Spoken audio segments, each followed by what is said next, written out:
ஜனா ஆர்டேகா நடிப்புல சமீபத்துல வெளிவந்த ஒரு ஹாரர் த்ரில்லர் மூவி தான் டெத் ஆஃப் எ யூனிகார்ன். இந்த திரைப்படம் எப்படி இருக்கு அப்படிங்கறத இந்த ரிவ்யூல பாத்திரலாம். இதுல படத்தோட கதையை பொறுத்தளவுக்கு நம்ம ஹீரோயினும் அவங்களோட அப்பாவும் ஒரு பிசினஸ் ட்ரிப்புக்காக வேக வேகமா கார்ல போயிட்டு இருக்கும் போது ஒரு யூனிகான தெரியாதனமா காரால ஏத்தி கொண்டுடுறாங்க.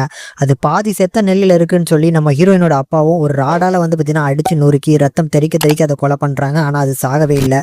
சரி, வந்த வேலையை பார்த்து முடிச்சுட்டு இதுக்கப்புறம் இதை என்ன பண்ணலாம் அப்படிங்கிறத பார்த்துட்டு கார்ல தூக்கி போட்டு போவாங்க. ஆனா இவங்களுக்கு ஒரு சில பிரச்சனைகள் இருக்கும். ஸோ உங்க அப்பாவுக்கு பார்த்தீங்கன்னா கண்ணாடி போட்டாதான் கண்ணு தெரியும்.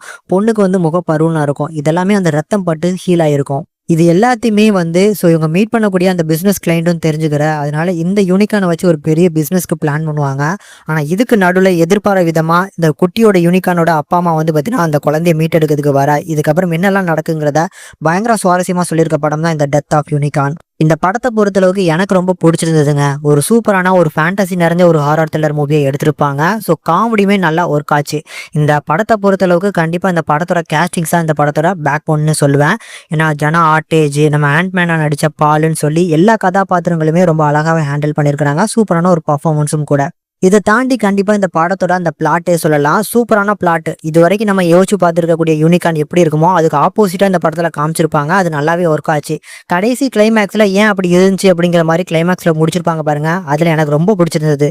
நார்மலா நம்ம வெள்ளை கலர்ல தான் யூனிகான பார்த்துருப்போம் இல்லையா? ஆனா இந்த படத்துல கருப்பு கலர்லயும் காமிச்சிருப்பாங்க. அது ஏன்னு சொல்லி கிளைமேக்ஸ்ல வரும்போது நல்லா டீடைலிங்கா இருந்துச்சு. அதனால கண்டிப்பா பார்க்கக்கூடிய ஒரு நல்ல ஹாரர் த்ரில்லருங்க. கண்டிப்பா இந்த கேஸ்டிங்க்கும் இந்த படத்தோட கான்செப்டும் உங்களை இம்ப்ரெஸ் பண்ணும். கண்டிப்பா ட்ரை பண்ணி பாருங்க.